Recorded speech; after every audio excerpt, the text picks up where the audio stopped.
Hi there, welcome back to the channel. My name is Kareem, and today we're going to be reading an article about Uber. So, Uber employment right setback is a gut punch to its prospects in the UK. Uber now treats all 70,000 of its drivers in Britain as workers entitled to a minimum wage, holiday pay, and pension plans. So before this, Uber workers were seen as individual workers or self-employed, which they're really not self-employed. They work for a company, they just choose the jobs they do. It comes weeks after the country's Supreme Court upheld the ruling that its drivers were workers, not independent contractors. Bank of America estimates that Uber's UK employment rights setback could cost the firm a total of more than 500 million. So already Uber really it's not a profitable company yet, to my knowledge, it's not profitable. But they do have a lot of users, but profitability looks like it's just become harder because they need to start paying their UK workers actual minimum wage, holidays and pensions. London's Uber decision to reclassify its UK drivers as workers will lead to increased costs for the firm, according to analysts, hurting the company's prospects in its most important European market. Uber on Tuesday said it would begin treating all 70,000 in Britain, for minimum wage, holiday pay, pensions, a separate legal status in the UK with extra employment rights. It comes weeks after the country, so they had their court hearing basically. And experts have warned it could have major implications for the broader gig economy. For Dan Ives, Managing Director of Equity Research at Wedbush Securities, the move represents a gut punch for Uber's prospects in the UK. We believe the company will reduce its footprint of drivers and ride sharing by roughly 30% over the next 12 to 18 months, Ives told CNBC via email Wednesday. It's all about profitability for Dara and Co, and with London being a top 5 market globally for the math is not favourable for Uber on the employee versus contractor reclassification. The company says it still expects to reach adjusted EBITDA profitability by the end of this year. A crucial market.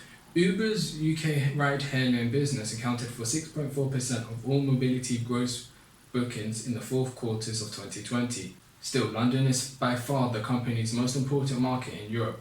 Uber has around 45,000 drivers and 3.5 million riders using its app in the UK capital.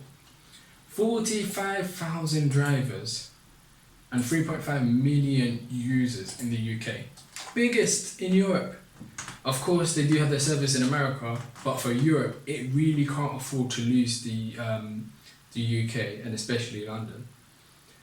It's not the first time Uber's business has run into trouble in Britain. London's transport watchdog, TfL, has twice stripped the companies off its license to operate in the city due to safety concerns.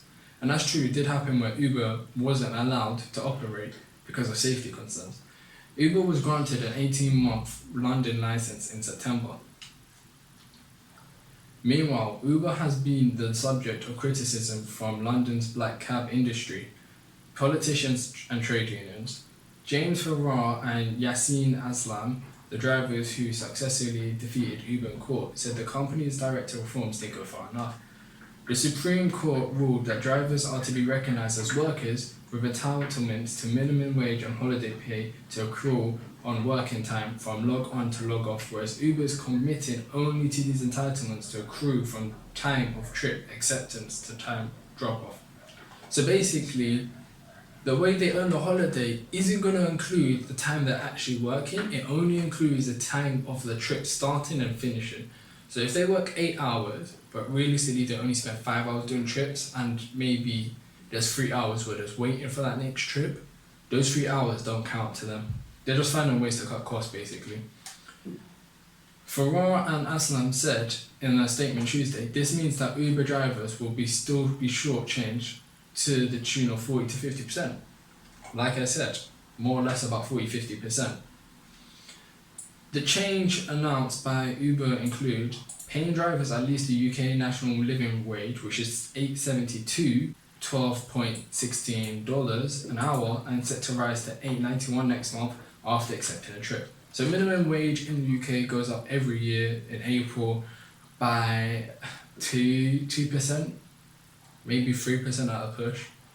But the UK living wage is broken down into age categories.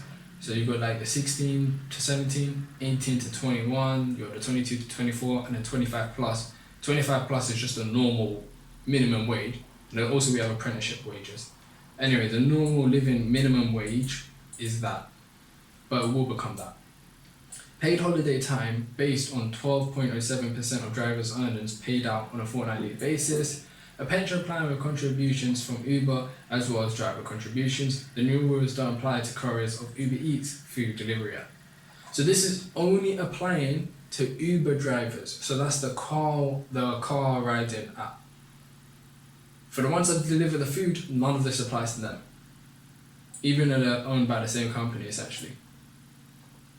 Counting the cost, the move will undoubtedly lead to higher costs for Uber, expert says. It could also result in a ride-hailing giant pulling out of some regions. In places where Uber can't avoid giving employment benefits to drivers, it is predicted to increase Uber's cost up to 30%. That's not good. Pinar Ozkan, Professor of Entrepreneurship and Innovation at Oxford University, said Business School told CNBC, one can say that this will bring taxis and Uber to the same field to compete, with the difference between the two being based solely on technology and not on legal loopholes. This may cause Uber to adjust its growth strategy and exit markets are less profitable.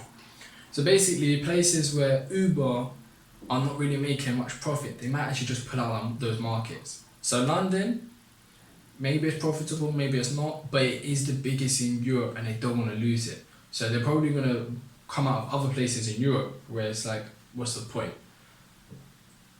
Which can also basically mean job cuts.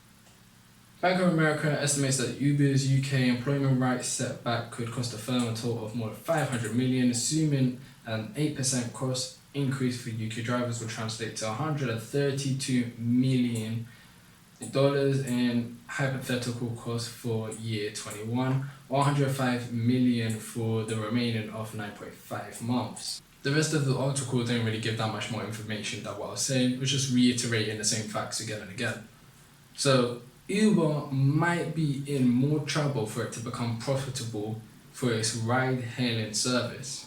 Of course, it does have the delivery service, but it's under the same company name, but it's two separate businesses. But for the ride-hailing business, profitability is going to look a lot harder now they need to actually start paying out more to their employees. They'll probably find some little way where they can manipulate the system and pay them less or try and save money. But for the time being, if you're an Uber driver and you're in the UK, you're entitled to a minimum wage, you're entitled to holiday pay, which is accrued from the time of your trip, and a pension plan that they will contribute to that you can also contribute to. I hope you enjoyed this video. If you did, why not subscribe? I'm trying to get to 1,000 subscribers by the end of the year. That'd be amazing. Also, if you like the video, why not leave a like? I'll see you next time.